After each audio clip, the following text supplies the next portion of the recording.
G'day listeners and welcome back to another episode of the Keeper League podcast. We're the AFL Fantasy Podcast that doesn't talk about the superstars. We only talk about the lesser knowns and the players who are going to bring value to your draft and Keeper League teams. My name's Hef and today I am joined by the godfather of AFL Fantasy, Warnie, coach of the Warn Dogs. How you going, mate? Good, Hef. How are you, mate? Yeah, not too bad. I'm getting there. I think I'm slightly better than the Bomber supporters of the world at the moment. Sorry to bring that up first up on the show. I'm a former Bomber supporter, so it doesn't matter. I'm game over. So just I'm barracking for a team that doesn't exist quite yet. I've still got 3 years of just pre-season until the Tassie side are in. Would be nice to not have that emotional investment, that week-to-week stress for a few years. I'm kind of envious, to be honest. So Tassie just around the corner. Getting excited for that. Yeah, we'll take it. It's exciting. I think got my scarf and my beanie ordered at the moment too to go with my jumper. So I need to just be wearing that around, I think, rather than donning any red and black bloody sash. Have they announced the Guernsey yet? You going to wear the state Guernsey or is it going to be a different design? So that's their foundation one. They'll wear that a couple of times a year. I think it was the right choice to go that. I think they didn't probably have the comms on that the right way when they announced it and showed the Guernsey, but that has to be a part of the club's history, I think. But they'll definitely have a home and away, and I think. And like we've seen with the other franchise teams, the newer ones, is that they've done pretty well with, especially the Giants, with what they've been able to do with their jumpers. Keep them simple, but have your different colour palette. Like Devils can have the white jumper. They can have their green or whatever colour jumper and have a few different things. Like I think that's what's been awesome about the Giants with obviously their orange, but they rock out a nice white one. They have that black one. Like I think that's an opportunity that these clubs can have. And I know we're all very traditional in AFL. It'd be nice if more clubs had a bit of a crack at doing some different stuff. Well, I think you hit the nail on the head there. Simple is better. I look back to the Port, late 90s, early 2000 ones with the SBS design and stuff like that. And I know like the retro stuff is in at the moment, but for a while there, after about 10 years in, you kind of go, what were they thinking back there? And they're forced to change it after a while anyway, because it just looks so out of place with the modern game. But anyway, I like Port Adelaide's their V. I know that they want to try to be Victorian, having a big V on there, but I think that's one of my favourite jumpers. Them and Freo, I think that works really nicely. And obviously, Sydney roll with one of those at times as well. Well, just correct you there, Warnie. That is the state Guernsey, just in the Port Adelaide colours, the South Australian state Guernsey. Yeah. I just said if I could get a bite, because I know you guys love Victoria and the Vic to be honest, does come. I don't know if we love more Port Adelaide supporters than anyone. I think the old Vic Bias stuff. I don't. I don't know about that. I don't know if we love the state Guernsey that much, given that's the Crows colours as well. So it does make it a bit tricky. But anyway, how's your Keeper League team going this year? Is it in contention or what's the go? So I've got two Keeper Leagues. One, I've just been perennially shit in that, so that's the thing. I won't be going anywhere in that. But my main one that I put all my focus into is our Bacon Cup keeper. We've got a pretty tight sort of group. We've only eight of us as coaches in there. We play an 18 on field each week, and so we've got squads of 30, and we have a fair bit of turnover because we only keep 14. There's no waiver wire for us. We do that once during the buys, in the mid-season buys. So we have where you can delist 2 and pick up 2, and we do that as a bit of a mini draft over the buys. And I missed out on the finals, but we had ours actually, our grand final last round, so Roy was in it, and lost to Stu, who's built a pretty bloody good team. He won our first year, 5 years ago, and sort of been rebuilding since, as he's called it, but he's come through this year and won that. So yeah, the way we had it set up, so you played each other twice, no buys, and then and so that meant that our grand final was on the weekend. Oh yeah, fair enough. Well, yeah. Interesting way to play the season out. You've got a few weeks at the end now to make up some time with. Which is probably a good thing, to be honest, because I'm freaking over fantasy football at the moment. Well, give the listeners a Hoofers update. I was saying last week I haven't actually talked about my team too much this season. We got our final round coming up in my Keeper League. That's the one where we keep 12, and I'm sitting second in that one with a round to go, but playing against the top team this week. And if I lose, I could potentially drop down to fourth, which means no double chance, all that sort of stuff in the finals. So, a tricky task this weekend. And the two teams below me, they could lose as well, but they've got pretty winnable matchups. So so kind of need to keep winning in that one. But the interesting one is my Dynasty League. So I've won 2 flags in there. I don't think I've ever missed finals in the 5 or 6 years that one's been running. And my league mates probably don't love it, given that I have an AFL Fantasy Podcast and I live and breathe the stuff as well. They probably think I've got inside info and I'm cheating half the time as well. So I've won 2 flags there. I've made an effort at a bit of a rebuild this year. I started to trade away a few players for picks and stuff like that as the season went on. Traded out Matt Crouch for a first rounder, which has now ended up being a lottery pick, so potentially even pick 1 in the draft earlier on in the year. Scraped into the finals in 5th, and now I've beaten 2 teams above me, and I'm playing off for a spot in the grand final this weekend. Nice. My league mates are hating it. My team is just really bad at tanking, I've established. They just keep winning. But anyway, so yeah, that's another interesting one as well. So keep your eyes on the social if you're really interested in the Hoofers fantasy team. Anyways, we'll get stuck in the show in a second, but we might spin the wheel to see which listener has won themselves a Game Day Squad pack. In the comments, there's a link to a description, a form that you just fill out. If you want to be in the running to win a Game Day Squad pack, just fill that up. Or if your name comes up on the wheel we spin on the podcast, then just get in contact with me on the socials and I'll send you your pack. So here we go, spinning the wheel as we speak, and this week's winner is the Corporate Ruse. So well done to the Corporate Ruse for winning this week's Game Day Squad pack. Get in touch with me on the socials and I will send that one through. All right, let's get stuck into the round review. Now, the Carlton versus Port Adelaide game on the Friday. People that listen to this podcast know that I am not Ken Hinckley's biggest fan. And I just cannot believe the amount of mentions I got, tags I've gotten on Saturday morning about a certain team winning on Friday night. And I just want to put it out there that this is not the first time Port Adelaide have beaten a top 4 side in regular season. And my issue with Port Adelaide is their game plan, and I don't believe it stacks up against the best. When the best are running at their very hottest, when they're all humming, I don't think it stacks up usually our game plan. And this game does not say otherwise, I don't think. I don't think Carlton are at the top of their game. But anyway, can we please stop tagging me is what I'm trying to ask, and just wait for finals to tell me if I'm right or wrong, please. But anyway, first one of the game, Travis Boak had 83 points. Warnie, do you see him as a target, as a forward for those finals teams, given that he might belong to a team that's down the bottom ladder where they're not going to have any use for him next year? Do you think he's a player you can get cheap and worth trading for?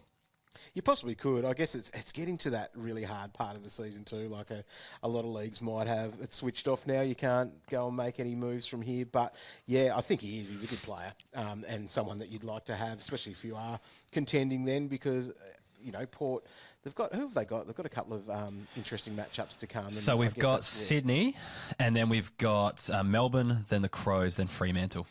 So there's a couple where he could post some decent scores, like that D's matchup could be massive for him. But yeah, I don't know. I think if you can try to get him, you'd want him really cheap though, because you don't want to be sort of selling anything too hard, because what you can be doing, even just with other waivers there for the forward line, you may get lucky enough. But yeah, if you were getting rid of someone that you were playing or starting, it's a bit of a tough one, I reckon. Yeah, it's probably more so that you trade away like a draftee that's not getting a game or might not even get a game for another year or so. But if your team's nowhere near it, you might be able to get something back of value in a few years' time for you. So they're the ways I look at it, or even like a pick or something like that. Teams tend to throw those away that are contending this time of year, and you probably get something that is worth a bit more than he is. Willie Rioli will tip the cap, 83 points forward roll there. Did play a good game. Jackson Mead's an interesting one. He's just starting to show some signs. Had 80 points on the weekend. He's a player that I've always thought before he was even getting a game, he was just a really hard worker. Worked his way into the team this year, purely just training the house down through pre-season and basically played every game since. He's also the son of a gun at Port Adelaide, which actually helps. I don't know, do you think he's part of the future midfield mix at Port? I'm thinking like when someone like Ollie Wines retires or Boak's gone and you stop rotating him through for those odd CBAs, he might see a little bit of a bump. What are your thoughts? He's interesting. He's always been someone that you've sort of thought about and seen there a little bit, especially with what that midfield mix does look like, as you say. But how much time? Like, you're waiting for a little while still, aren't you? Is that right? Like, you've still got 3 or 4 years before Wines is probably done. But and even just the fact that you're 3 bananas, as we like to call them as well. Like, Butters, Rosie, and Jason Horn-Francis aren't moving away from there really, and those 3 are going to be the first ones picked in there. And could the game, not the game going past Mead, but you are waiting a long time until he even gets the bump that he probably really needs to be super relevant for you, especially if he is going to be mid-only. Yeah, I guess the positive is he might still get some of that forward time. I think he went forward and kicked a goal this week and stuff like that. So, you might get lucky with a mid-forward guy who could put up a 70 average score here and there. For the Blues, there's not really a lot to talk about. They stopped dead at half-time. They reckon the 5-day break shouldn't really matter when the other team's got a 6-day break, but I beg to differ. They did, seem like they ran out of steam in the second half. But anyways, moving on to the Geelong Cats versus North Melbourne game. Shout out to my man Tristan Cherry. Had the captain on him in my keeper league team. Just a handy, 312 points there at the end of that one. So that was quite nice. It was good. The big talking point, though, for the keeper league teams and the draft teams, more so, is Tom Powell. He had 122 points. Warnie, bit of a new role there for the young gun. Well, we've seen him do it a little bit across the time. Obviously, he was more half-back, had some stints in the midfield, still got some centre bounces and that sort of stuff. But, was it Colby out, obviously, and also Zach Fisher not being there? He sort of had things go his way. Matchup probably helped a little bit there, but, geez, talking salary cap, old classic, I couldn't wait to get rid of him as quick as I could, and I couldn't get rid of him for weeks and weeks and weeks. And even when he had some touches of these roles, I still wanted to get rid of him. But, everything went together for him. So, interesting, because obviously he played well in that role, so you think they'll have a bit of a crack at him, even if we've got McKercher back, and also depending on what they'll do with Fisher. But, it's one worth if he's a waiver player. Obviously, you go and pick him, but I don't know if I'd be trying to trade into him or buy into him, because you've got a couple of other interesting players there this week as well from the Roos. It is interesting. So someone for Fisher, it might make it harder for him to get in. I'm not really sure what the go is there. The one I thought that would really benefit was Darcy Tucker, with those guys being out, but didn't seem to come to fruition. The guy that probably did benefit the most was Jaden Stevenson, who had 87 points. He was taking kick-ins Powell, Stevenson. I know you mentioned that, with Powell, you probably don't know whether you can buy into it. Is Stevenson someone you can buy into, or is he just as flaky, you reckon? Well, he's probably even available on your free agents anyway. But the thing about Stevenson, so he's playing that sort of halfback role in the VFL for the last few weeks leading into this. And that's what he did. It did work well for him, and I think that's there with where he is. And thinking classic here, he's priced at a figure, but similarly he's priced in your draft leagues, because people haven't really been happy. His scores have been pretty atrocious this year, and that's all been the role dependent type stuff. But in this role, he can have those 80s, as he had the 87 on the weekend. So I think he's someone that you could have a bit of a dip at, but geez, you wouldn't want to be spending up too much, especially at this back end of the season when there might be some experimentation. They also won't necessarily be rolling into the next season in these sorts of positions. So that's the thing that makes it really hard about picking these guys. But they're the sorts of ones, if you want to have a bit of a crack and you need to fill out those last couple of positions, could be worth a dip. Yeah, if he's on the waiver wire, definitely worth a dip, but just don't give up too much to get someone like Stevenson. I think that's the key point there. Cam Zerha, 88 points. He's now got a last 3 average of 84. What are your thoughts there? Anything different about his game, or just a bit of, Roos playing a little bit better, he gets on the end of a few goals? What are your thoughts? Yeah, Roos are better. I think that's the thing. Even in that game, they did get beaten pretty well, but it took the Cats to sort of run that on. Cats are a decent matchup too, the way that they're playing. I don't know if Bill Reeves even a little bit of a different thing playing down at Bluntstone Arena. But yeah, he's just one of those ones that if you've got him, you just roll with it and you take the good with the bad. But hopefully, maybe he builds a little bit more consistency as he gets a little bit more mature as such, because he's a bit of a beast, as we know, like the big bull that he is. He can hit some of those stat lines quite nicely. Bit of talk about his contract status as well. So it'll be interesting to see where he ends up and where, if he does move, what role he might be in the future as well. Interesting times ahead. Onto the Geelong side of things. Ollie Dempsey, 88 points. Do you think he's wrapped up the rising star?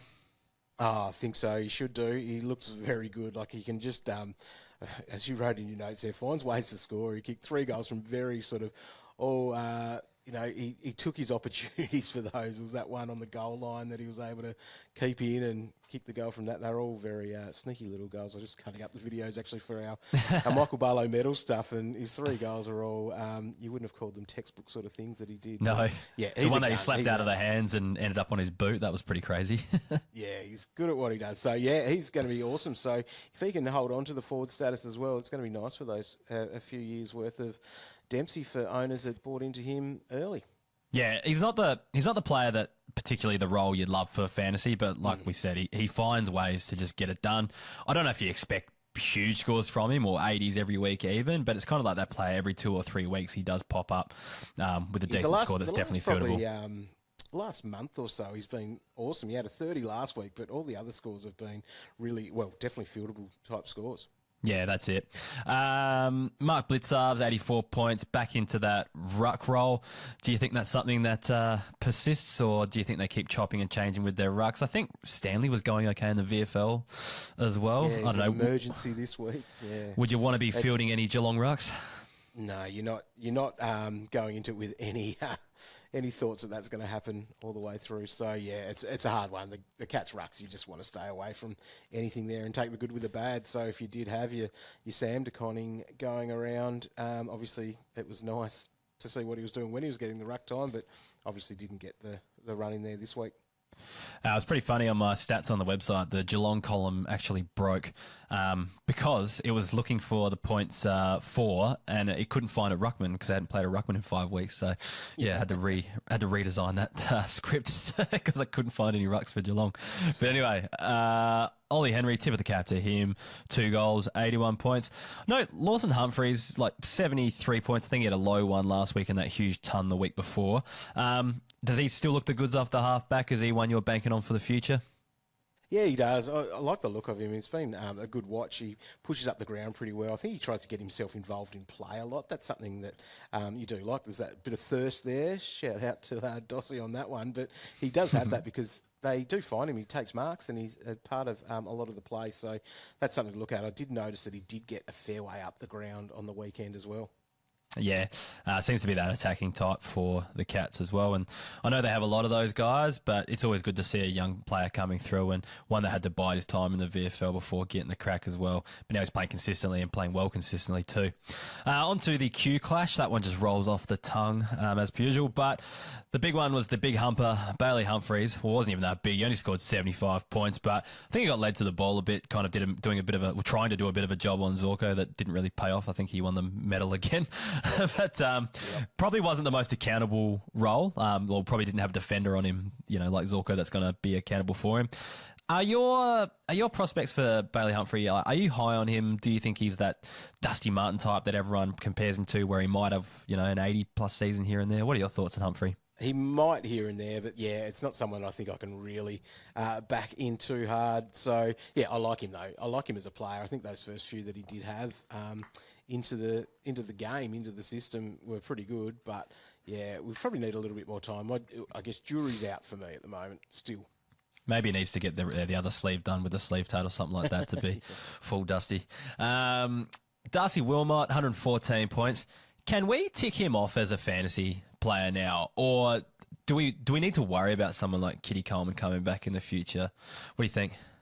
I think that's definitely there, but Zorko's not going to be back there forever, so that might be the in and out type thing that we'll see from that. So I'm all in on Wilmot. He's just got the fantasy game about him.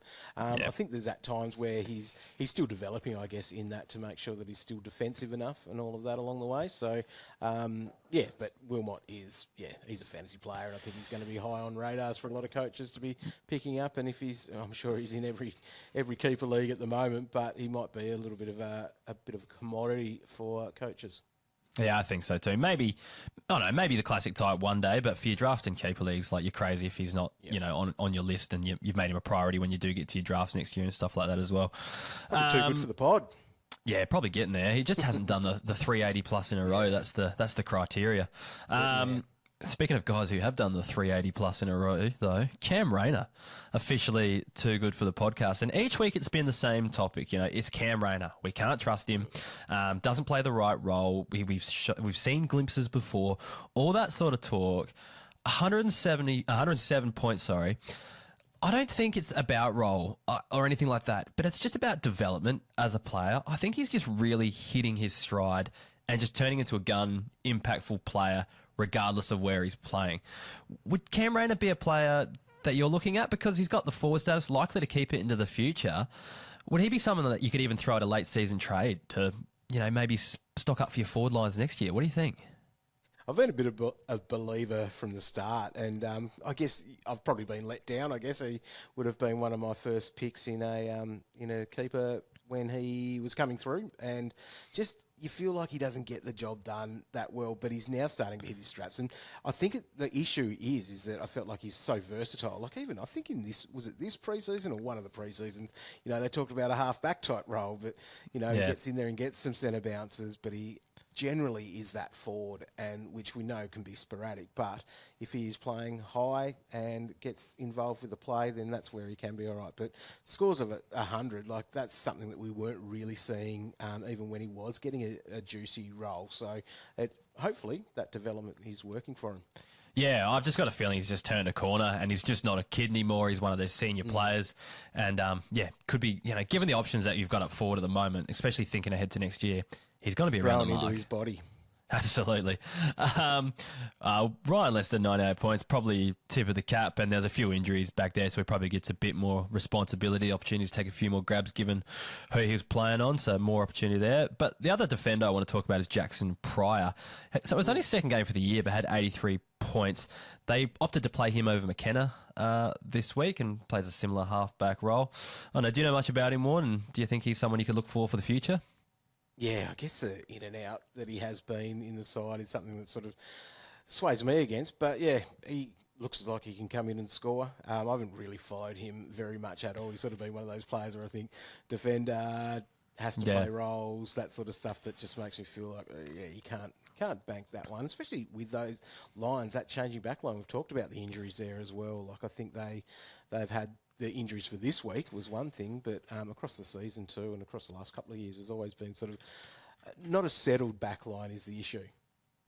From memory, I think they may have used him on a wing last year a little bit as well, and that could end up where he plays as well, given everything. And if that's the case, I don't really like him as much as a fantasy scorer. But looking at him off the half-back line on the weekend, didn't mind it too much. But we'll just pique my interest. Might be one I try to pick up late in drafts next year or something like that, and hope for the best. St Kilda versus Essendon. Sorry, we won't go into this too much more, and we'll try to get through it quickly. But done quickly. We'll talk about. There's actually only all Saints players except for one to talk about. Cooper Sharman, though, we're basically just tipping the caps to Sharman and Caminiti. 3 goals for both of them, so 6 goals between them. And I think Sharman scored 112 points, and Caminiti's scored 95. Warnie's having a bit of a chuckle in the background. To take marks after mark, and they look like bloody Wayne Carey out there, far out. I would not know Cooper Sharman if I walked past him, and they were, well, the Bombers wouldn't either because they were nowhere near him when he was able to take marks after anyway. Anyway, they're probably tip of the caps for them, but a good signs. Performing way better than Max King. The supporters that want to trade Max King probably have a point to make there. But anyway, Mitch Owens was the other one. 88 points. Probably playing a little bit further up the ground, it seemed, in this game. I think owners would just be happy with his performance in a down year. Do you think he's someone who can bounce back? He can. I think he can. I think that's something that we just have to probably see roll again. It's the big thing, isn't it? Roll for players and where they are on the field, and whether they've got the opportunity to do that, depending on what they have to do in that role too. The thing is, I felt like last year he was getting a lot more time in the ruck as that backup ruck, which basically played him as a quasi midfielder. And then this year it's not happening really as much. So, probably doesn't get the time around the ball, stuck up forward. But I think he might be just one of those players that as he develops and overtakes other players on his side, he grows there. Yeah, he's just not going to have to do too much in the ruck with Rowan Marshall being so good as well. Yeah. I know that Tom Campbell came in for a couple of games a month or so ago, but I just don't think that that's at the moment an issue for him. So he doesn't need to do that, which would allow him to grab those points. But he's a good player. Like, he looks great around the ball. And again, what is he? Is this only his second year or is this his third year? Third, I reckon. Yeah. Third, yeah. So he's still got growing to do as such as a player. Yeah. The other one for the Saints, just to put a watch on, is Liam Stocker. I think he had 48 points or something, but had I think it was about a 30% bump in CBAs this week. So jumped up a little bit Playing there. a bit of a role there on Zach Merritt at times too. So I think that makes more sense, yeah. That's coming from, I guess, with old mate Windhager out. They were trying something there. I think it's just more like if you look at someone like, what's the GWS tagger? What's his name? It just escaped me. Toby Bedford. You see guys go like that into the midfield, and if they're doing tagging roles, they can bump up their score to around that 80 mark, and that can be handy if you need an extra person. I could definitely use an extra defender that could score 80 this in my team at the moment. But anyway, the only other one for the game was Sam Draper from the Bombers, 79 points. He's still going to get done fantasy-wise, even though he did get given an absolute bath on the weekend. Listed as a forward, there's not really much you can do. I think if people have got him, they're not trading him because he's that handy F5 for him at the moment. But you probably don't want him going into the future as a sole ruck. So, I don't know. It's just worth mentioning that he's scoring okay at the moment for people who do own him. If there's a way to sell high, it'd be nice. And it'd be nice to see whether he retains his forward status. That'll be the key thing moving forward of what happens over this off-season, I guess. Yeah, that's the thing. Depends how much his ruck splits actually happen, but I think the numbers from last check, I've actually got them open here. I'll just do a quick check. I think his percentage at the moment is up to 59% CBA, so imagine he'd spend a fair bit of time on the bench as well, a bit of time on the bench as well. Might be pushing it to keep that forward status. Onto the Melbourne versus GWS game. Again, not a lot here, but the one player I'm high on for next season is Judd McVie. Well, that probably depends on some circumstances now. I'm hearing that Melbourne are really interested in Dan Houston, which could stifle him a little bit. I'm not opposed to trading Dan Houston, to be honest. He is an all-Australian, half-backer, back pocket type thing, but we probably do need the draft picks, seeing what we've given up in recent years. But that's a story for another day. Does he like Ken? Maybe not. Affect your decision on whether a player that stays or not? That does. The ones that don't like Ken? I don't know. I think all the players love Ken, so I just don't really like any of the players at the moment. Why wouldn't you love a player that doesn't make you face any scrutiny? He just has a laugh and a joke after the final siren when you get done by 6 goals. Doesn't matter. I really want this spin-off podcast of Hef Port rant. Well, maybe we should make a few TikToks. I reckon they'd go viral. Nuffy TV. Anyway, but Judd McVie, 77 points. I just think he plays the right role in half-back, and he's like a pretty decent user of the footy that they might be one of the guys that, a lot of clubs have that guy off that half-back line where they want them to set up play, like, your Lockie Whitfield and type of thing, even though he's more of an accumulator than McVie is. He just seems like he's got a bit of class with the foot in his hand. And I think with Rivers going in the midfield, a lot depends on Oliver, a lot depends on Petrarca and his future. If Rivers stays in that role, Judd McVie could be the beneficiary. Is it McVie? It is McVie, not McVeigh. I am saying it right. Yeah, but yeah, anyway, what are your thoughts, McVie? Is he a player that's piqued your interest for perhaps a breakout season next year? Yeah, I guess he'd be trending in that direction, I reckon. Does his breakout tracker look like that? I think that would be something you sort of noticed across the time. And this is probably an offside question from all of this, does stuff like the vest really throw your breakout tracker into array with how it all works? Because you're seeing some random things from a lot of these kids coming through. Like McVie's had the vest before and has been in and out of the side. So it's a really hard thing to track without doing it all manually, which I don't have the time to do. But I do take out, I think, anyone who plays less than 50% game time. So that generally works out. And I think the average, we were talking about it with a friend the other week, I think the average is about 60% for subs when you play it out. So the guys that get subbed out. So it does kind of work okay. But yeah, I think there were a few lower scores early on as well, playing more defensive and stuff like that. That probably doesn't help it either, and you're probably going to need another season before it does jump up. But recent weeks with Rivers, and it's all role dependent, and within the team shuffling around and stuff like that. But McVee's one I've really got my my eye on. The other one in this game is James Peatling, 133 points. Got that midfield role. I think the question is Canelio was listed as a test this week. And there's always been the story that as soon as Canelio comes in, Peatling just gets pushed out. I think one week he even got dropped after a good performance. But against 10 or something in one game and got dropped the next week. Yeah, 100%. But I think a few weeks ago when GWS played the Crows, I reckon it was, Canelio played forward for majority of the match when he came back from injury. Does James Peatling hold is the question I'm asking, Warnie. I think he should, based on that performance. And obviously he was in, I think it was 69% CBAs. Yeah, right up there. Around that sort of range. So, yeah, I think that's the thing. We're still a couple of weeks away from Josh Kelly, which I feel like we're always probably either a couple of weeks away from him playing or a couple of weeks away from him not playing again. That's how he operates. But, yeah, I think surely they back him in and give him a bit of a crack. That's the thing now. He's shown that he can play. And looked good too from what I saw of it. I watched a bit more of the other game while this one was on, but he was looking all right, and the Giants are getting the job done. Yeah, players do, I think, sometimes just earn their calling, and I think Peatling might be one of those guys, although I think they're playing Hawthorn this week, which is a pretty vital, crucial matchup for both sides, so it's going to be an interesting one to see what team they roll with, but if I'm a betting man, I'd have James Peatling in the side next week, along with Stephen Canelio. Gold members, first lot we'll read through for the night. Getting to the bottom of the list, we are a member-funded podcast, so thank you for all these people who do support the show and make sure it continues on going into years ahead. So thank you to Christopher Burke, Kane Russell, Clint Westall, Harley Beachy, Ren Cameron, Obi Simmons, Jack Bidwell, Kim Dillon, John Goatsky, the GOAT, Baxter Nucky, Chris Mao, Sam Dainty, Linda Clayton, Matt Brown, and Josh Hutchins. Thank you to all those members. If you do wish to support the podcast, you sign up now, you get access to all of the pre-season content, which I do have a few new apps and resources in the works at the moment too. So you'll get access to all of those if you do sign up now. So it's probably a good time to do it. And then at the same time, you support the podcast and keep it running into the future. And it allows you to listen to it week to week. It's awesome, mate. I love all of this. I know I'll probably spruik you a lot when I do jump on, but you are a massive innovator, which is what's so cool. Obviously, all your stuff with Keeper League stuff's been brilliant to be looking at, and just footy numbers too. You're just very good at what you do. You're a smart man, and I love the way your brain works as well, because you are looking at how to evolve things, and we all benefit from the experience because of it. It's awesome. I think since I've started doing it, there's been a few players that have come up and are probably doing it.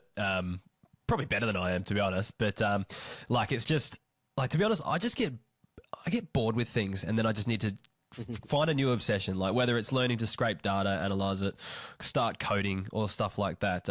That's kind of how all of this sort of stuff comes about. And it's just lucky, I guess, that I'm just such a fantasy nerd that all those new skills I want to develop gets pumped back into fantasy, and then new resources and stuff do come out. Find what angle you can make with that, and we exactly. might benefit. Exactly. Want to learn how to code? Well, let's do some fantasy numbers and work out how to do it type thing. But anyway, let's continue with the round review. Onto the Fremantle versus West Coast game. Bit of fire in this game, and West Coast put up a good fight, but Fremantle got over it. But yeah, you love to see a derby like that for sure. Don't say derby, you'll get yelled at. Derby? Derby's the way they like to say it. I thought it was derby. Nah, derby. I've got no idea. Normal people call it derby, I think. But I'm getting so confused. Australians call it derby. I'm getting confused. But anyway, Jaeger O'Meara is the first one. 81 points. Just really patting myself on the back for this one. Last few weeks, I've just been saying pick him up as the M7, because I noticed a few weeks ago, in a few leagues, people were just selling him so cheap. And I was running, who was I running with at the time? I think Massimo D'Ambrosio is my M7. I think there's another one. And Jaeger O'Meara is just such an upgrade on that, playing on the wing, puts up 80s every second good. week. Yeah. And, looks like he's just doing the job that Fremantle need him to do. So hopefully people targeted him. Probably got to make him too good for the podcast because he's been scoring too well in the last few weeks. On to the West Coast side of things, though. Tommy Cole, I noticed, was starting on the wing a fair bit in this game. And he put up a big 8. I didn't watch him last week, so I think when that Saints game I missed. But I'm not sure if he's been doing this for a while now. But, yeah, starting up on the wing, usually you don't love that for fantasy. But given West Coast, don't really move the ball that quickly in transition, it lets Tom Cole get a few extra marks and stuff here and there. So he's one I've got my eye on. What about you, Warren? Would you be picking him up off a waiver wire on the back of the last 2 weeks? Definitely worth it. I've played with him a little bit this year, actually. And yeah, I like it. I think that's the ability that if West Coast need to slow the ball down and he can get his hands on it, what do you end up having? 9 marks in that game. So, to go with 26 touches, we're not going to expect that sort of stat line every week, but he shows that he can build a score like that as well, which is always a winner. He is on the too good for the podcast bubble, so Dossie would be happy with that one. Bailey Williams, 93. I don't have any hard evidence on this. I need to probably do some more research on it, which is probably no one's probably that interested anyway. But it does seem like there's more stoppages under Schofield. I'm not sure whether they're playing a different style or just more contested or whatever. And he just worked a little bit harder than Sean Darcy. I know Sean Darcy copped a knock early as well, but he's there if you need a ruck. I don't think we need to talk about him too much. Same with Tom Barrass, 86 points. Probably just more at the tip of the cap. It's the old Tom Barrass theory that Kays used to have. Takes 10 marks, score 80 points. That's how it works. And then Jaden Hunt, 82 points. So he's on the bubble as well. He's moved off that wing because I was watching the wings pretty closely in this game, though. Luke Edwards was one of them. Marich is getting pushed up to the wing at the moment, so he's probably one to think about as a forward, even though he's not scoring too well. And, Tom Cole was up there as well, so it looks like Hunt's been moved to that halfback role under Schofield, and he's probably just going to be more consistent there than up on the wing. Do you reckon that's right? Yeah, it sounds about right too. And this is the thing, it's so hard. This time of the year, coupled with the fact that they do have an interim coach, that's where, it's really hard to buy into and work out exactly what's going to happen. But we know that he has that role and can play and can score all right there as well. So it's probably worth to watch. It is probably worth noting, given that both my keeper league teams are in finals, grand final contention. A lot of my lens probably is towards this year than the future. Yeah. So I just want to make mention of that bias for the listeners. I'm sorry if it does appear that way. Luckily, we've got Warnie here to think about the future a bit more. Coach, mate. Well, the Shiva Shiva League as well. I was down the bottom for most of the year. Now jumped up to 5th and knocked off the top team in our league on the weekend. So. Yeah, nice. It's interesting times there. I'm hoping for promotion up to Div 25 this year. Well, get yourself into a Champions League. That'll be good. Have you enjoyed your Shiva year? Yeah, I've absolutely loved. Look, to be honest, it's still probably my third priority league. Like the ones with your close mates are still the big ones. And I said I wasn't going to join another league, but then join the Shiva this year. But the experience with the league, like the league group chat and stuff like that, I'm probably not as hardcore as some of the other players in there, like sending trade requests every second day or scouring the waiver wire and all that sort of stuff. But the whole community aspect of it is so good. Highly recommend it. Richmond versus Collingwood on the Sunday. I didn't even bother looking at this game, but Jack Bytel had 84 points. But I don't know. Do you think you can take much out of that given the midfield situation at Collingwood and given the fact that they're playing Richmond? What do you think? Yeah, that's right. Richmond matchup is one thing. He hasn't played since, I think I was looking at it before, round 13, and he's been sub, I think, in 2 of his 3 games prior. Yep. Yeah, it'd be nice, but as a mid-only with that much no security for a role, I think you can't really be thinking about it too much. I guess on the same page as Ned Long, the mid-season draftee, who was like a gun VFL scorer. I think he saw a 46% uptick in CBAs this week and scored the handy 72, but it's not enough really as a forward to get excited about at all there either. Tip of the caps to Bobby Hill for his 84 points and Lockie Schultz with 2 goals there as well. Nathan Broad is an interesting one. So given that I didn't even watch this, I've got no idea what happened here. But 123 points, which is a huge score. I didn't know he had a decent score last week against Port as well. Have you noticed anything different there, Warren, or is that more of a tip of the cap, do you think? Yeah, tip of the cap, I think, and we've been here before. I think that's one of those things with Broady, and I think so many times. A few of those Tigers are like that, and it's even harder now knowing the fact that they struggle. Like they're in a world of trouble for a little bit of time as well. I don't think there's going to be a quick fix out of that, and that might even be taken a little bit out of your mate Kane Corns' book there, going, they've got to have a bit of a crack there rather than being all happy on the bench and, smiling and laughing. They're going to have a few changes for them to be able to turn it around, but they haven't bottomed out yet is probably the main thing for that. So whether that can sometimes be a positive thing for some of these older players, but if they're going to be so bad, it's going to be hard to buy into those guys. It's crazy, like Richmond a few years ago, premiership superstars everywhere type thing. I look at them now and I don't even know half the players. Every time I get one of their numbers on footy numbers, it just screws me. Like I just don't even know who half of them even are. Like they're all the same player to me. Your Sam Bankses, your Noah Cumberlands, your Judson Clarks. I don't know, he's not playing, but so many just like unknown, and how long are they going to be there for? Who knows? But yeah, it's tough times at the Tigers, that's for sure. Sydney Swans versus the Western Bulldogs. Look, Matt Roberts, we've already given too good for the podcast earlier in the season, but he's come back in recent weeks, 138 points, and he's had back-to-back tons as well. This was a game where a lot of the defenders went really well. I noticed Jake Lloyd had one of his rare good scores for this season.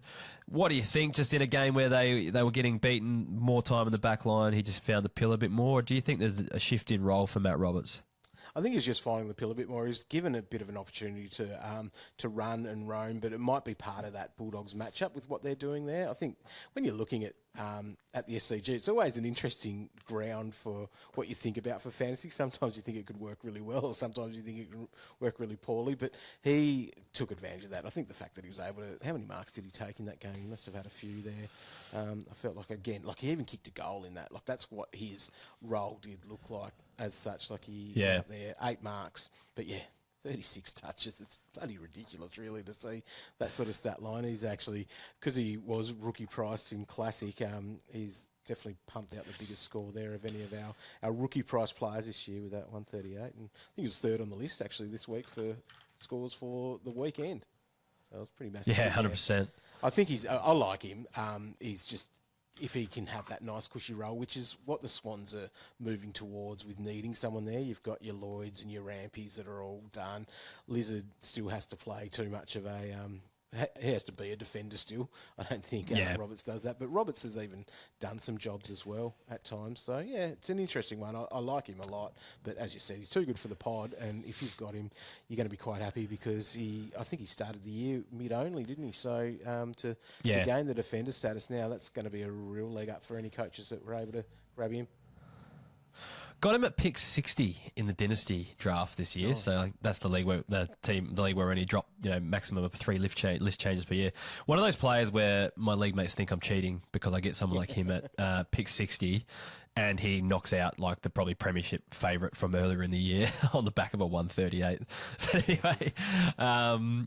Luke Parker's the other one. 71 points from 58% time on ground. Do you think he needs to be the sub to score better? What do you reckon? Oh, it's crazy. After what was his first game back in? That was a ridiculous one like that as well. So maybe that's what he needs. But he, I think the sub thing for a player like that too, because you're probably not coming in with your week long planned role. Like you probably are playing with a little bit of your own intuition because you're coming into a position where you need to be. Like who was their sub out? What was that? It was a defender, wasn't it? Yeah, Melican was the one out. So I'm sure that changed. He was injured, things. I think, as well. Yeah, so that changed the way that they needed to play and think about things. So probably fell into his hands quite nicely there. But 71, 58% time on ground, huge.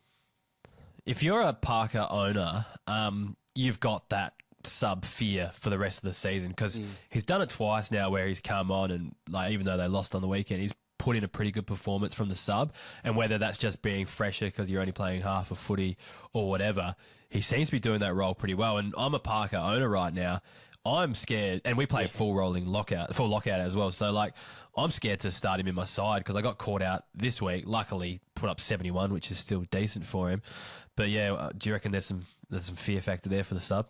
Has to be, and I think the Swans there, think about who they've sort of used the vest with as well a little bit, like Taylor Adams in that position as well. So, but is that about management? Are they getting into a position where they need to try to, not necessarily win games, but they want to get their shiz together from here on, because after dominating so much to start the season, they probably want to be getting a roll on, thinking that they're playing their best 22/23 as possible, and hopefully that works out all right. But there's probably still time for some management if that's part of what it is. But yeah, Parker might be one of those ones that probably works perfectly as a sub if they can use him in that.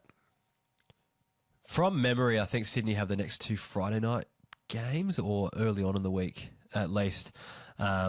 Sorry, they don't play Friday this week, but in the finals. So when we're playing finals of fantasy, they play 2 Friday night games, I think, in there. So that probably helps coaches a bit if you are a Parker owner there as well. You actually got to know he's a sub before you hit your lockout, if that's a thing in your league. Hopefully you're just smart and don't play. I know there's a lot of conjecture on the classic side of things, but I think in draft and keeper leagues, rolling lockout is paramount. But our coach, Commissioner Kays, is anti rolling lockout. So anyway,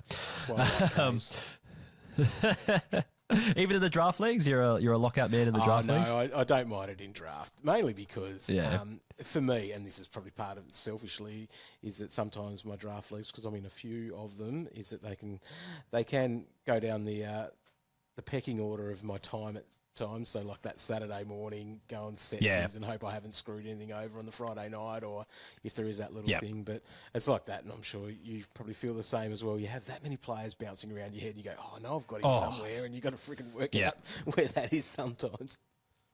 I'm struggling with even like the loophole side of it in the draft stuff, like in the ones that I do have the the roll and lockout in. It's like other coaches are so good because it's their only league at knowing when the player's playing, who to make their emergency, who they can bring on.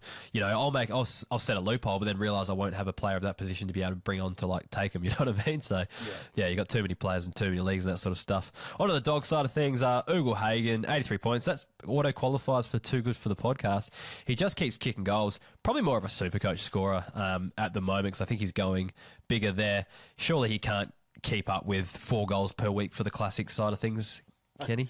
I don't think so, but I love watching him. He's pretty exciting. I remember he must have had a big game. In the preseason, I think, and you just go, oh yeah, it might be his year, but he's going to be up and down. I think he may have even had a 0-point final quarter or something like that as well, and that's what you're going to see. Yep. You put a couple of those together, it's going to be hard to build a good score. For sure. Rory Lobb is another one as well, 82 points. He's been killing it from a draft perspective since moving into defence. I picked him up in the Shiva playing as a forward. Been pretty happy with him so far. So that's another one to think about there. Just takes a few more marks in that defence as well. He's on to the last game of the round for the team as well. That's the thing. Like, he has looked good. We were talking about this last week. It's like, if you would have thought about all the players that were, in trade, on the trade table, and you've got Lobb, you've got McRae, you've got Caleb Daniel, all those. Lobb looks like the least likely to be traded now on the back of this. But anyway, Adelaide Crows versus Hawthorn, last game of the round. Luke Nankervis, 86 points. I know the ball was down back all day, but he plays a right role for fantasy. I've kind of said, like, I don't think he's like the direct Brodie Smith replacement. I think someone like Miller should be that guy if he can stay fit. But Luke Nankervis might complement him nicely off that half-back line. Does play the right role. Would he be someone you'd be targeting for perhaps a breakout in the next year or two? Yeah, it could be. I think we've seen enough from him at times where he's looked pretty good. So, yeah, that could be there. Yeah, lots of 70s and stuff. Yeah, and I guess it's just going to be who's there, but Brodie Smith's going to be game over shortly, isn't he? Yeah, definitely.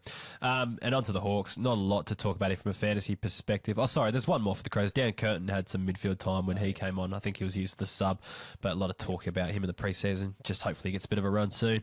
For the Hawks, maybe a Chol, tip of the cap, 2 goals. Just been a great find for them from a football perspective. Maybe not fantasy, but, Hawks have been awesome to watch, and he's been a part of that. James Warple, 84 points. I basically got him for free in a trade this year. I traded a rookie, Jacob Ryan, because we can keep those rookies on top of our keepers, to another coach that already had 12 good keepers and Warple wasn't making them. So, got nice. Warple basically for free. He's just been handy to own as an M7 for me. And this is all I expected from him, 84 points, and did it on the weekend, so happy with that one. On to the next gold members. Before we get into the questions, thank you to James Weir, Matt McCurdy, Brendan Shawcross, Will Creed, Bill Fuller, Nick Stephen, Anthony Monda, Paul Summerton, good mate of mine. Thanks, Paul. Michael Kromeloff, Frederick Watson, Brady Shostak, Joshua Burtson, Kyan Jackson, Philip Mazzella, and James Easton. Thank you to those. Again, if you wish to sign up and support the podcast, there is a link in the description, and every membership goes towards securing the future of this podcast. So thank you to those people who do sign up and support. On to the questions here, Warnie. First one's about Essendon from Ninja Spoon. Is Draper going to be staying at Essendon as Ruck 1, or is he going to be traded? Impacts whether I keep him. Is there talk of Draper getting traded? Is there? I haven't really heard that. No, I don't think so now. I reckon he's right. Goldie's there for this year. He's coming on. What are the Bombers going to do? I don't think they can hunt anyone that can take that position and role from here. So, no, he'll be right. Stick with him. Yeah. I think so too. Don't expect the forward status, I don't think. But I think Goldstein's just there for support at the moment, and he'll be the number one ruck. I don't think they'd be going with too much else. At Ben Nichols 17, given how dire the forwards are for next season, is it worth giving up someone like Shea Bolton and trying to upgrade to a defender who is more likely to score consistently? I don't know what Shea Bolton scored on the weekend, but what are your thoughts around him? And it looks like he'll be a mid-only, I reckon, next season. I think he's at 59% CBAs this year. That's where, what do you think? Yeah, that's where you can be being very smart, because we are going to lose quite a few mid-forwards, I think, this season going ahead. So you could be doing that, get a nice defender there. I think it's interesting to see what our drafts will look like for keepers next pre-season and how we target any of these forwards that are going to be available. It's going to be a super interesting part, especially when it comes to the keeper side of it, like which players are you going to keep. I know I felt like I actually probably made a mess of that this year with who I did keep in the end, because the forwards were so cooked. Was I better just to wait till draft day and see what I can find those breakout-ish type players or whatever and make that a focus? But there's no right or wrong answer to any of that, as there is. But yeah, that could be a move if you do want to get off someone that's going to lose forward status and shore up that defence. But in saying that, you probably can be finding players that are fieldable in defence. Like when you do hit draft for next year, you're probably going to find some. Yeah, I think I got lucky with a few forwards this year, like Joe Danaher, for example. I kept him in the end because I kind of went a bit harder at forwards. Like I kept Archie Perkins as well, which probably, he was young and you don't want to give away your young stocks and things like that. But, you can find probably guys that can just do that and you waste a keeper on them. It all depends, I think, on how deep your leagues roll and stuff like that. But in regards to Shea Bolton, I don't really rate him. As a forward fantasy scorer, he's one of the better ones. But as soon as he loses that forward status, he loses all appeal for mine. So, yeah, I think the trade would be fine to do it. On to the next one. M. Rathman 6. Do you trade Clary Oliver in a dynasty league? And if you trade, who are the realistic targets? If you're an owner, Warnie, what would you be doing? Oh, jeez. I'm a stubborn man when it comes to this sort of stuff. But do you just wait to see what happens? Like, if he does get traded and ends up in a position where he's going to be in a place where he can, get the opportunity. It's not like his opportunity hasn't been there, though, since he's been back in. But you just hope that he can have a pre-season. You hope that a change of scenery might help him. But, yeah, if someone wanted him, I wouldn't be... If I was going to get a decent deal done, I wouldn't have a problem trading him. But I couldn't see any of my mates in my leagues wanting to make that move at the moment. So I'd be more on the side of just going, let's just hope that things get better. Like using price as an indicator, say Classic, for example, you're looking down the list with the guys he's kind of scoring similar to, and it's like, or price near to, and it's like Callum Mills. Like no one's trading Callum Mills out for him at this stage, or even if you did, are you even getting that much of an upgrade? Like Justin McInerney, he's probably going to be mid-only next year. Matt Rao, Ed Langdon, Bailey Scott. Like these are the types of players that are valued similarly. So what's the point there? But at the same time, you're not going to get the best thing you could probably do is probably settle for a draftee or a first to 1 to 3 year player that hasn't really broken out yet, one of those guys in the draft. So for example, maybe Dan Curtin or something like that, who people might have stocks in that haven't actually burst out yet, or maybe like if you're looking like really kind of left field, maybe even like a guy I rate for the future hasn't shown anything yet, is like a Lockie Cowan type thing, who I think might be good once a few of those Carlton halfbackers, Doherty and Newman, move on. Like if you're trying to look forward, you might get someone like that could come out pretty nicely for you. Even like at Sydney, a good underage scorer is Caden Cleary, who will take 2 or 3 years to get a game type thing. Like you could do one of those type trades if you're nowhere near a flag and you're ready for the future.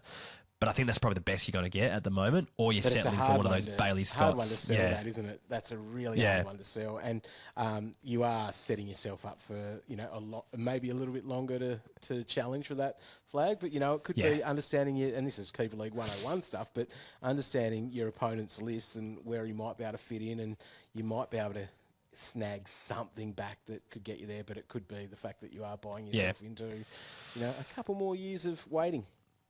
Yeah, that's the thing. Like Tom Mitchell's like a great example, I think, as well. Like he's a player I held this year hoping he could get back.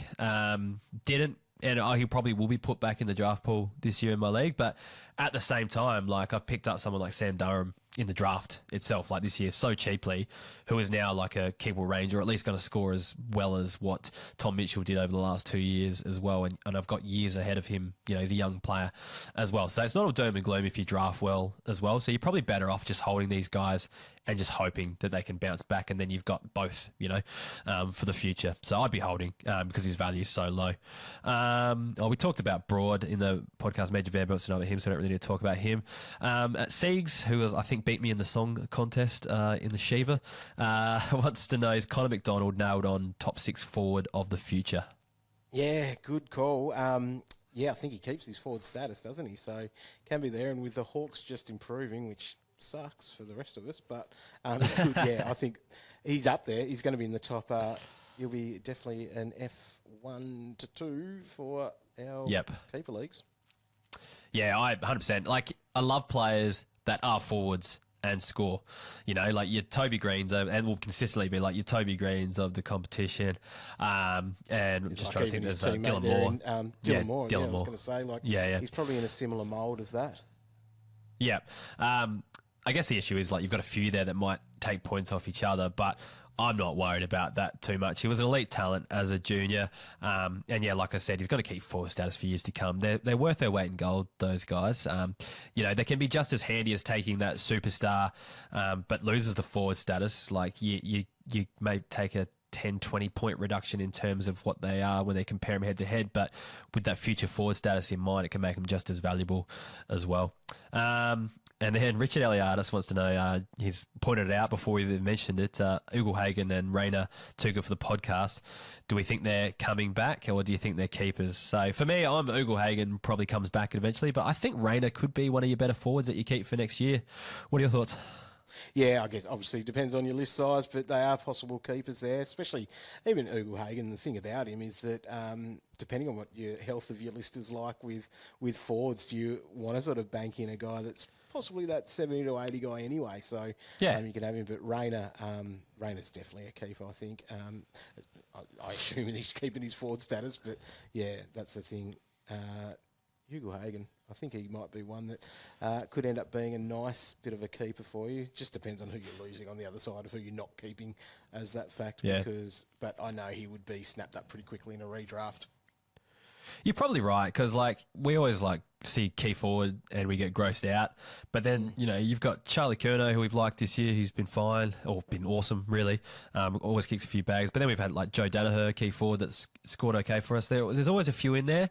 And, being a number 1 draft pick, Ugelhagen's of that calibre to be a superstar like those guys as well. And we're seeing that at the moment. So every chance he's a good scorer as well.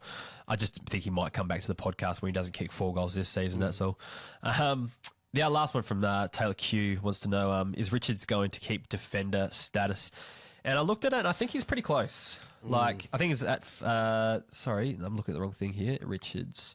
I looked at it before. He's 45% CBA attendances for the season. So getting very close. As long as, if you add the 35% on midfield, say that's a thing, what does that get him up to? 80%? He wouldn't be spending more than 80% time on ground, too much more anyway. So he's on the borderline at the moment. So I reckon there's a chance, depending on what happens over the last few weeks. He fluctuates between, last 5 weeks have been 38%, 62%, 90%, back to 32%, 61%. I feel like that'll continue for the rest of the season, depending on who they roll with in and out, whether McRae stays in and out, whether they put him in for those few that he gets or whatever. But yeah, I think he's going to be very close, and I think he might get lucky. But for the future, I'm a bit more sceptical. You think that's fair? He's had a lot of centre bounce time, I guess, since round 6 it was that he went in there first, because he had 4 rounds prior to that where he didn't, probably playing that half-back role. It just depends on where else he might line up. Obviously, Champion Data do it based on their spot at stoppages. So where is that looking? Feels like he's around the ball a lot too. So is he getting 65 to 70% midfield time as such, and therefore taking that away from the defender status? But yeah, he'll be a bit of borderline, I reckon, based on those numbers there. His 43% as an average might not be the truest representation of what his centre bounces or what his midfield time is as such. Because they do that's rotate fair a few point. through there. That's the other side of it as well. Like the rotation through can sometimes work in your positive way, but yeah. So you're saying I always thought that the positions were where they were at the centre bounce, but you're saying it's stoppages as well, is it? It's stoppages as well, yeah. So that was sort of interesting. clarified a bit this year from Champion Data with that. So so if he is that half forward pushing into the midfield, or in his case maybe a half back pushing into a midfield or wing even, that's the thing. Like I'd love to see this data and understand it a little bit more with what players do, because one of the things that I enjoy looking at, and I don't do it enough, but it's a very nerd, on the AFL app you can watch their tracker, the tracker of where they actually are in the field. Like it's pretty cool to see that, to watch where players run, and it does give you that idea though of, and you do see it when you're watching live, but also then on TV you do understand as well. But that gives you that real idea of going, it's seagulls after a chip sometimes, they just move so fast and so, everywhere. That's the thing. Like that half forward is on that half back in seconds, and they will stay there. That's why, everyone says they should go by GPS data where they line up, but everyone would be mid-forward defender, because they're just always around the footy. It's really tricky. But anyway, that wraps it up. Before we finish off, I just want to say, Warnie, I was going to post this in the comments last night, but I didn't want to seem like a simp. But your Patreon, your Patreon Sunday night is the best thing on a Sunday night for us fantasy nerds anyway. When you got that pre-work depression on a Sunday or whatever, I genuinely look forward to just sitting down, watching your live stream, hearing you guys a bit more uncut, a bit more raw. You're very funny dudes, and you have to kind of restrain it on the main feed, I think, sometimes. A bit more. But bloody good fun. Just I sit down and do my podcast work, start prepping for the week, listening to you guys on a Sunday. So I just want to give that a shout out. If you're not a Patreon subscriber of the DT Talk Boys, for all the work that they've done for the fantasy community for 20 odd years now, it's worth some support. And the stuff you get back, like the Pintcast, which I admit I haven't been listening to as much this year, but that Sunday night stream, it's just an awesome time slot. Just lets you recap the round, have a think about things, plus with some good humour as well. So hats off to you for that one, Warnie. And it's nice and raw too. I think that's why we sort of wanted to do that, because we're going, this is the shit that either happens over messages or whatever we do. We thought, let's get together and actually talk some of this shit, and then hopefully it's almost that little first thing for us that helps us, and it probably does help you as well while you're doing that, because it is getting your head in that game of going, all right, this is what's happened over the weekend, the games I missed, we can talk through, and get that little bit of an idea, and almost get that little jump on all our content for the week, because we start thinking about all these players that are going to be the relevant names to be talking about. I reckon there'd probably be 2 or 3 names per week that I would have forgotten to put in the show doc if it weren't for you. Just like that rookie that I wouldn't have thought about or forgot he debuted or whatever, that sort of stuff. I would probably miss them if I'm not watching it, so it's pretty easy for me. Plus, it's just bloody entertaining watching. Well, that beer amount how much Wicked then, just to add to the absolutely, show doc, which is cool. And some of the thanks for your support, mate. Always love you being part of everything, and we love being part of all your stuff too. So we're nearly there. 4 weeks to go. She's getting close, which I'm ready for a break this year. Absolutely. Counting down. Counting down. Good luck for those who are starting finals this week or for their run into finals. I hope you make them and get there and hopefully take home your league premiership. But get around us on @KeeperLeaguePod on all of the socials. Sign up as a member if you do want to support the podcast, or sign up to the DT Talk Patreon as well if you want to support those boys. Highly worth it. Very entertaining. But then also as well, get around footynumbers.com as well. That's going all right at the moment. And I think that's pretty much it. Anything else you want to plug, Warnie? Just have a bit of fun with it all. Not too long to go, and get around all the people that you have enjoyed this year. I know I'll make definitely a bit of an effort to reach out to all those podcasts that I've been listening to, and all the people that make the community great. Be more positive than some people are sometimes in the community, because it is a fair bit of work goes into stuff. And if things aren't your cup of tea, that's okay. You can just keep your mouth shut on some of that. I feel like a thing to say on that. I feel like the draft community is a bit more. Like a bit more love. I think because everyone is in a draft with 12 of their mates, 10 of their mates type thing, and that's where the real shit flinging goes on. Whereas I think some of the classic community just get on the Twitter and don't really have a lot of people to hang shit on, so they do it to you boys and stuff like that. Maybe, I don't know. That's my theory. Anyway, thanks heaps for joining us this week, Warnie, and probably won't. I don't think we might run out of time to have you on again this season. So thank you for your contributions this year, and listeners can hear you Good each work. week Well on your done podcast. on this massive season. You've done a bloody awesome job. Your content, A++++, dominating as always. Love to hear that from a fellow teacher. Anyways, thanks for listening, and we'll talk to you next week.